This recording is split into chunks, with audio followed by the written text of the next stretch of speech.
All right, so you're watching this video because bottom ends are scary, but hey, we're just gonna break this thing down piece by piece, and we're only gonna be doing what's behind the clutch side of the motor. So let's get on the helmet here, and I'll walk you through, show you step by step, try to break it down into some nice, easy, manageable chunks, and then all the tools and tricks that you'll need along the way. Now, fortunately, on the clutch side of the engine, we don't have very many. On all of your bikes, you're gonna need some form of a gear jammer. This one is from Motion Pro.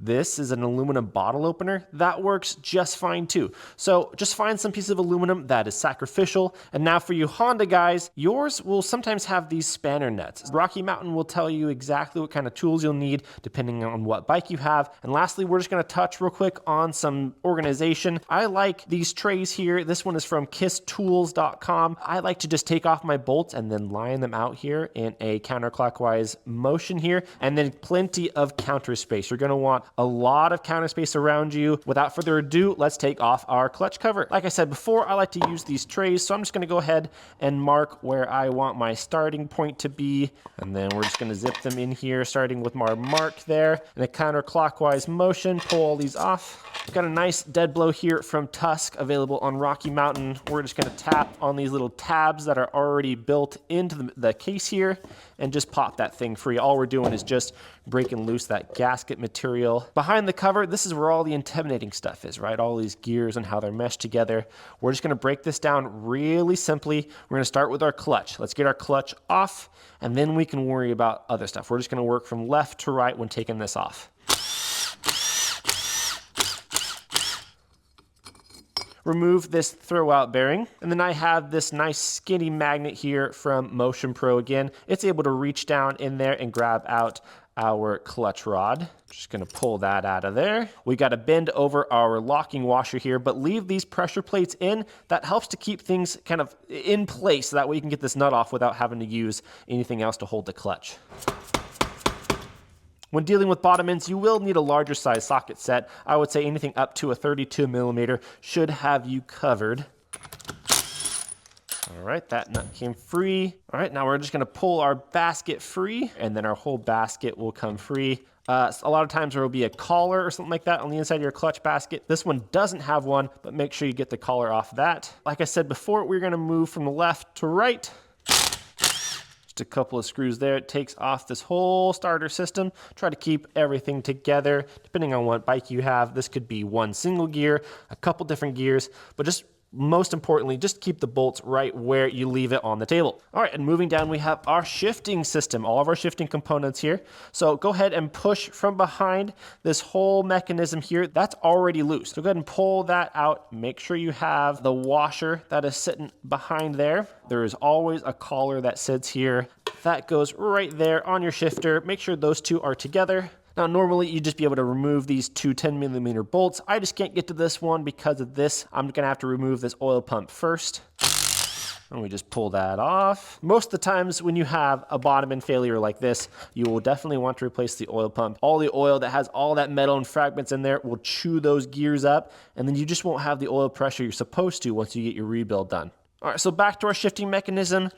We're gonna remove these two 10 millimeter bolts here. This is our first spring-loaded system that we've got here. So when removing, I want you to put your thumb right here on the edge of this tab, and with your finger, reach behind and grab there. So you're gonna be pinching like this, okay? Lift up, pinch there, just like that. So now all those gear dogs are in place. So when you go to set it down, let go, boom. Next, we've got our shifting detent star here. So we're just gonna pop off that 12 millimeter bolt there, and this whole star will come on up just like that. And then our last component to deal with our shifting is this spring-loaded arm here, but there's no more tension left on it once we take the star out. So then we just remove all of those pieces. There's gonna be a spring, couple washers, maybe a collar in there. Just leave them all together like this and set them down on your bench. So that is shifting done. So we've done our clutch, our starting mechanism, our shifting, and our oil pump. Lastly, we have our two big gears. Now these two are timed, but that's only important when you are reassembling. Right now, we can just take them off and just keep things in order. Now you might be watching this thinking, hey, I've got a 2-stroke, not a 4-stroke. What does the bottom end look like? There are very few differences between a 4-stroke and a 2-stroke on the bottom end. The biggest one here is this. This is just your balancer. 2-strokes don't have a balancer, so it'll just be this. So it's actually more simple. This is all the exact same 2-stroke and 4-stroke. All right, this is where our gear jammer comes in. This nut needs to be able to unthread that direction. So in order to pinch these gears in place, we're just going to press this piece of aluminum right there. And we're just gonna break this free. There we go. So that's broken free, but we're not going to remove it because we still need to take off this nut. This one happens to have a locking washer on there. Your Kawasaki owners and sometimes your Honda guys, make sure that this is not reverse thread or this is not reverse thread. Because they spin in the opposite direction, they have a tendency to back themselves out. But I guess another specialty tool that I should mention is a service manual. I'm using my service manuals from eManuals Online. We have a nice affiliate through them. You can get 20% off if you use my link in the bio. For your DIY guys, it's nice to go to eManuals Online and pick up the one manual you need. And this time, since this nut needs to spin in this direction, we'll be jamming it from the top.